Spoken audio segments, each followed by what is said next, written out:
बहुत लंबा है। चलो अब आ जाओ, यहाँ पर ध्यान देना, operating profit and net profit. Book को क्लोज कर दो, बस यहाँ पर ध्यान दो। Operating profit and net profit पे हम बात करते हैं, ठीक है। तो प्रॉफिट में भी डिवाइडेड इनटू, या तो भैया क्या हम पहले हम समझेंगे ऑपरेटिंग में और दूसरा हम समझेंगे एनपी नेट प्रॉफिट में।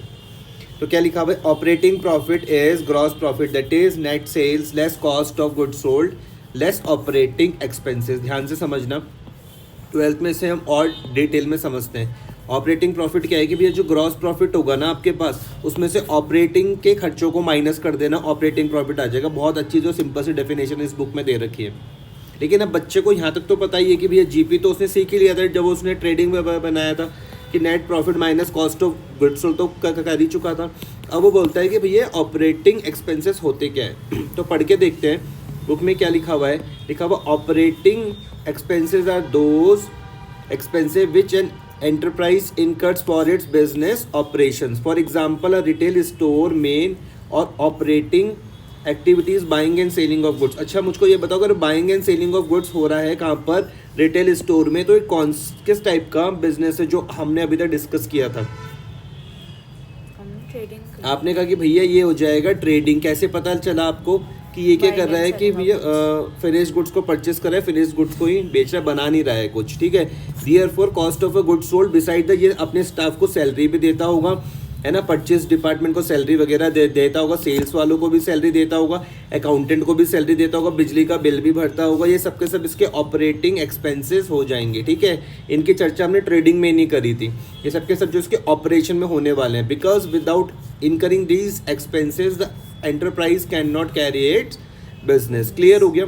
ऑपरेटिंग एक्सपेंसेस इंक्लूड सैलरीज आ जाएगी, सेल्स आ जाएगा। ये तो उसमें भी था ना, किसमें? उसमें प्रॉफिट एंड लॉस में। हाँ, तो उसमें नॉन ऑपरेटिंग इनकम और एक्सपेंस भी तो थे। यहाँ पे तो सिर्फ खाली ऑपरेटिंग ही आ रहा है ना, तो सिर्फ इधर ऑपरेटिंग एक्सपेंसेस आएगा और कुछ नहीं। हाँ, कमीशन आ जाएगा, बिजली का बिल आ जाएगा, सेलिंग एंड डिस्ट्रीब्यूशन के खर्चे आ जाएंगे, ट्रैवलिंग के खर्चे आ जाएंगे, कैश डिस्काउंट अलाउड आ जाएगा, डेप्रिसिएशन आ जाएगा, अमोर्टाइजेशन आ जाएगा। डेप्रिसिएशन का मतलब होता है टेंजेबल असेट्स की वैल्यू का कम होना। अमोर्टाइजेशन का मतलब होता है इनटेंजिबल की वैल्यू का कम होना। समझ में आई बात या नहीं आ रही? रेंट पेड आ जाएगा, रिपेयर्स आ जाएंगे, बैड डेब्ट्स आ जाएंगे। अब हम बात करते हैं, बस इतना जब बच्चा समझ जाएगा तो उसे ऑपरेटिंग का पता चल जाएगा। वो बोलेगा बस कुछ नहीं है, ग्रॉस प्रॉफिट तक की कहानी तुमने बता दी थी, उसमें सब बिजनेस के ऑपरेटिंग खर्चों को माइनस कर लेंगे, हमें ऑपरेटिंग प्रॉफिट मिल जाएगा। अब हम बात करते हैं, नाम ही लिखा हुआ नॉन ऑपरेटिंग एक्सपेंसेस, लिखा हुआ are the expensive which an enterprise incurs for other than the business operation. जैसे कि मैंने क्या करा, इंटरेस्ट ऑन लोन लिया।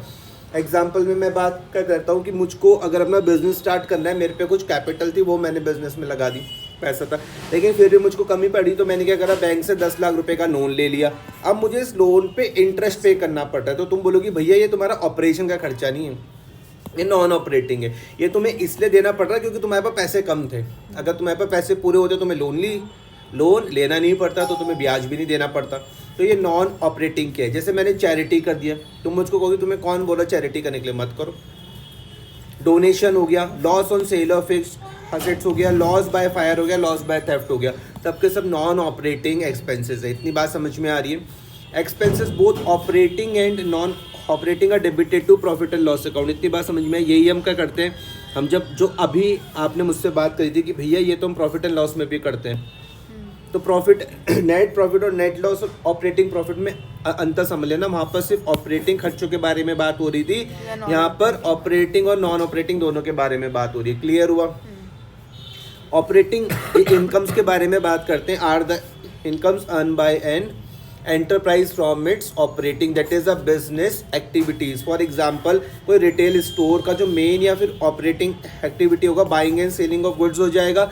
Income earn in carrying the operating activities such as income from renting of a show window is operating income. Beside the above it includes cash discount received commission received, ये सब का सब क्या हो जाएगा, operating में हो जाएगा। ठीक है। एग्जाम्पल के तौर पे कि मैंने कहा कि मैं क्या करता हूँ कि जब मैं किसी को पढ़ा रहा हूँ तो जो मेरी ट्यूशन फीस है वो मेरी क्या हो जाएगी, ऑपरेटिंग इनकम हो जाएगी। लेकिन मैं साथ में ट्रेडिंग भी करता हूँ, buying and selling of shares भी करता हूँ, तो वहाँ से मुझे कुछ प्रॉफिट हुआ है, डिविडेंड मिला, वो मेरी नॉन ऑपरेटिंग हो जाएगी। अगर मेरा कहीं से मुझको रेंट भी आता है तो वो मेरे लिए क्या हो जाएगी, नॉन ऑपरेटिंग हो जाएगी। समझ में आया? नहीं आया? ऑपरेटिंग और नॉन ऑपरेटिंग समझ में आई बात? नॉन ऑपरेटिंग में क्या आ जाएगा? Are income earn but not from the operating activities of the enterprise such as interest होता है, gain on a sale of a fixed assets, ये सब। ठीक है, इनकम में हम लोग क्या करेंगे? ऑपरेटिंग और नॉन ऑपरेटिंग को दोनों को जोड़ते हैं हम। कहाँ पर दिखाते हैं? प्रॉफिट एंड लॉस में। याद आ रहा? ठीक है। अब ऑपरेटिंग निकालने का फॉर्मूला देखो, बड़ा ही सिंपल है। ऑपरेटिंग प्रॉफिट मतलब इमेजिन करके देखो कि तुम मुझसे ये पूछोगे, तुम मुझे सिर्फ ये बताओ कि तुम पढ़ा के कितना कमाते हो। ऑपरेटिंग प्रॉफिट का मतलब है तुम मुझसे क्या क्वेश्चन पूछ रही हो, तो मुझे ये बताओ कि जो तुम काम कर रहे हो वहाँ से कितना कमाते हो। तो सिंपल सी बात है, मैं क्या कहूँगा कि जितनी मेरी फीस आ रही और जो मेरे खर्चे हैं, जितनी मेरी फीस आ रही जो मेरे खर्चे हैं, बस। तो net sales minus operating cost, net sales minus operating cost. समझ में आया? एक तरीका ये है। और दूसरा तुम बोलोगे और किस तरीके से निकाल सकते हो, तो मैंने कहा भैया जीपी तक तुम पहुंच ही गए थे, जीपी में से ऑपरेटिंग के खर्चों को माइनस कर दो, ये भी तरीका है। या फिर एक हम रिवर्स चलते हैं, नॉन प्रॉफिट में नेट प्रॉफिट तक हम पहुंच गए थे। नेट प्रॉफिट कहाँ से मिलता था? प्रॉफिट एंड लॉस बनाने पर। ठीक है, इसमें मैं ऐड कर दूंगा नॉन ऑपरेटिंग एक्सपेंसेस, जो मेरे बिजनेस के खर्चे नहीं थे उनको मैं ऐड कर दूंगा, और जो मेरी बिजनेस की इनकम नहीं थी उसको माइनस कर दूंगा। तो ऑपरेटिंग प्रॉफिट निकालने के 3 तरीके, 1 2 3। क्लियर हुआ या नहीं हुआ?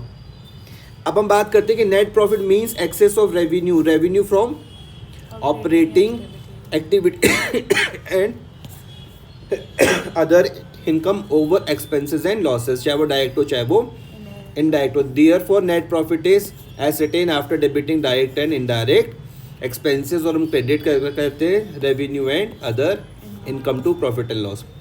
इन शॉर्ट में ये वाली बात बताता हूँ कि भैया नेट प्रॉफिट जब आप कर रहे हो तो आपको कोई ध्यान देने की ज़रूरत है ही नहीं, चाहे ऑपरेटिंग हो चाहे नॉन ऑपरेटिंग हो, सबको इंक्लूड करो। क्वेश्चन नंबर 12 है, अभी करना है इसको। मैं बोल रहा हूँ कंप्यूट ऑपरेटिंग प्रॉफिट हमको निकालना है और नेट प्रॉफिट निकालना है। अच्छा ध्यान, पहले मुझको बताओ क्या निकलेगा, पहले ऑपरेटिंग या नेट प्रॉफिट? नहीं, पहले ऑपरेटिंग, पहले ऑपरेटिंग निकलेगा फिर नेट प्रॉफिट आएगा। इससे पहले जीपी आएगा, पहले आएगा जीपी, फिर आएगा ओपी, फिर आएगा NP. Clear? Gross profit question में हमको दे रखा है, बताइए मैडम कैरिज आउटवर्ड में काय का रूल लगाऊं? कैरिज आउटवर्ड है एन माइनस, डायरेक्ट है इनडायरेक्ट है? इनडायरेक्ट है। डायरेक्ट होता तो हुआ नहीं जाता ट्रेडिंग में। Advertisement N minus, indirect salaries indirect, profit and loss rent N minus, lightning N minus, insurance के charges N minus, bad debts, audit fees, सबके सब क्या है ये? इनडायरेक्ट है। ठीक है, समझ में आया? इस तरफ आ जाओ, बढ़ जाओ। Interest on loans N plus. अब तुम मुझको कहोगी कि भैया ये तुमको इसलिए देना पड़ रहा है क्योंकि तुम पे पैसे नहीं थे, तो ऑपरेटिंग है कि नॉन ऑपरेटिंग है? Non operating. Interest on investment N plus है, ये N प्लस नहीं होगा, ये तो N माइनस नहीं होगा। इंटरेस्ट ऑन लोन, मैंने लोन लिया हुआ, मैं उसमें इंटरेस्ट दे रहा हूँ, N माइनस। ये मैंने कहीं पे इन्वेस्टमेंट किया, मुझे वहाँ से इंटरेस्ट मिल रहा है, इंटरेस्ट ऑन इन्वेस्टमेंट, ये N प्लस हो जाएगा। समझ में आया? तुम मुझको कहोगी भाई ये तेरे बिजनेस का नहीं है, ये नॉन ऑपरेटिंग है। आ रहा समझ में? ये भी नॉन ऑपरेटिंग है। प्रिंटिंग एंड स्टेशनरी, ये तो बिजनेस का होता ही है भाई, N minus. Loss on sale of furniture, ये भी N माइनस। जनरल छोटमोट खर्चे N माइनस, डोनेशन भी N माइनस, जो रेंट मिला N plus, loss by fire N minus, gain और profit on sale N plus. ठीक है, इसके बेसिस पर मुझको क्या निकालना है भैया? ऑपरेटिंग निकालना है, और क्या निकालना है? नेट प्रॉफिट निकालना है। ठीक है, देखो 3 तरीके हैं। एक तो नेट सेल्स में से ऑपरेटिंग को माइनस कर लो, ग्रॉस प्रॉफिट में से ऑपरेटिंग खर्चों को माइनस कर लो। मैं इसको लेके चल रहा हूँ, तुम मुझे बोलोगे तुम इसको लेके क्यों चल रहे हो, इन दोनों में काम क्यों नहीं कर रहे हो? मैंने कहा मैडम मैं इसलिए लेके चल रहा हूँ क्योंकि मुझे क्वेश्चन में ग्रॉस प्रॉफिट गिवन है, ऑपरेटिंग भी दिए हैं, तो मैं इसलिए इसके बेसिस पर चल रहा हूँ। ठीक है, क्या चीज़?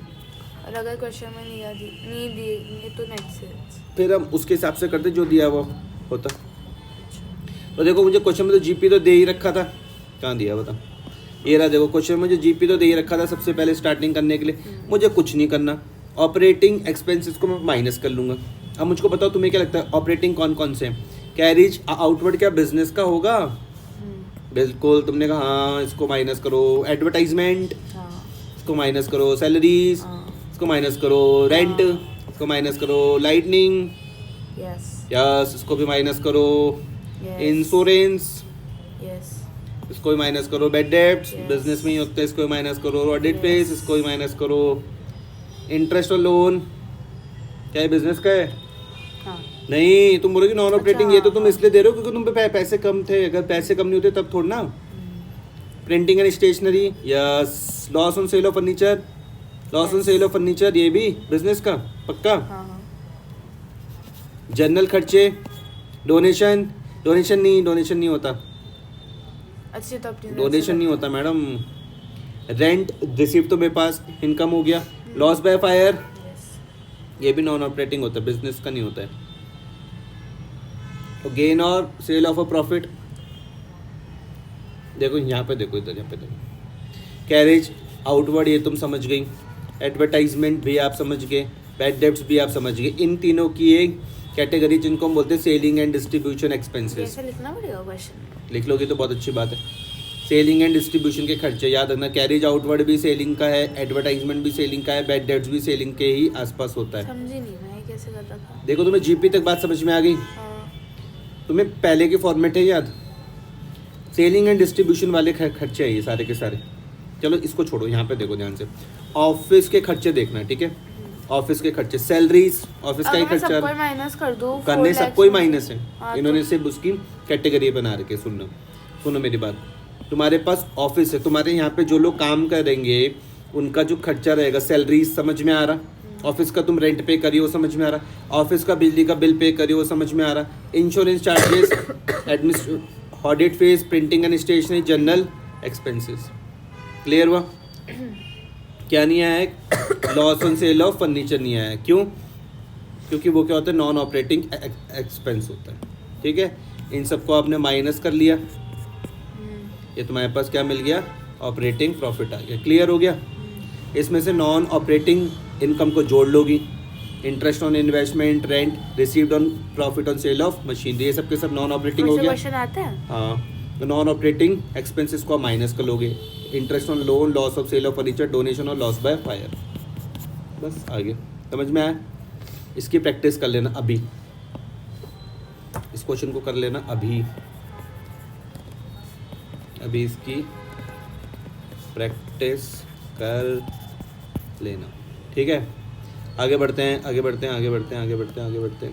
बैलेंस शीट, तो आज हम इसको आखिरकार निपटा ही रहे हैं। बैलेंस शीट पे हम चल जाते हैं madam. A statement that set out assets and liabilities. ठीक है, तो तुम बोलोगे भैया इसका मतलब यहाँ पे नो एंट्री, किसके लिए? असेट्स और लायबिलिटी की तो एंट्री है भाई, नो एंट्री है यहाँ पर। किसके लिए? नॉमिनल अकाउंट के लिए नो एंट्री है यहाँ पर, क्योंकि वो ट्रेडिंग और प्रॉफिट एंड लॉस में नहीं आए थे। असेट्स और लायबिलिटी तो यहाँ पर आएगा। ठीक है, balance sheet is prepared after trading account and profit and loss account. तो सबसे पहले आप क्या बनाएंगे? ट्रेडिंग। उसके बाद आप क्या बनाएंगे? Profit and loss. It is a statement which set out the assets and liability of a firm और an institution as on the date it is prepared. एक दिन में। तो आप जब बैलेंस शीट को देखोगे तो मैं वहाँ पे तुम्हें बोलूँगा भैया एज एट, और वहाँ पे बोला था फॉर द ईयर एंडेड, याद आ रहा? ये किसी पर्टिकुलर डेट में बनता है। यहाँ से मैं तुमसे पूछूंगा कि भैया बैलेंस शीट बना के हमको क्या मिलता है? तुम बोलोगे भैया फाइनेंशियल पोजीशन हमको बिजनेस की पता चलती है किसी एक गिवन डेट पे। मैं बोलूँगा कि भैया फाइनेंशियल पोजीशन का मतलब क्या है? फिर तुम बोलोगे कि भैया हमारे बिजनेस के असेट्स कितने हैं हमारे पास, लायबिलिटीज़ कितनी है। लायबिलिटीज़ का मतलब होता है कि हमने बाहर वालों के कितने पैसे देने हैं। ठीक है, और कैपिटल। देखो लायबिलिटीज़ में ना यहाँ पे दो चीज़ें आ रही है। देखो लायबिलिटीज़ में तुम बोल रही हो कि भैया बाहर वालों का कितना क्लेम है और मालिक का कितना क्लेम है। समझ में आया या नहीं आया? मैं बोलूँगा बैलेंस शीट कब बनाते हैं? आप बोलोगे भैया किसी पर्टिकुलर डेट को बनाते हैं। मैंने कहा इसको बना के क्या पता चलेगा? तुम बोलोगे भैया फाइनेंशियल पोजीशन का पता चलेगा। मैंने कहा बोलूँगा फाइनेंशियल पोजीशन का क्या मतलब है? तुम बोलोगे भैया हमारे पास असेट्स कितने हैं, लायबिलिटीज़ कितनी है, उसके बारे में हमको पता चलेगा। Excess of assets over outside liabilities. देखो बाहर वालों की लायबिलिटीज़, वो उसको हम क्या बोलते हैं? कैपिटल। तुम बोलते अच्छा तुम इसकी बात कर रहे हो?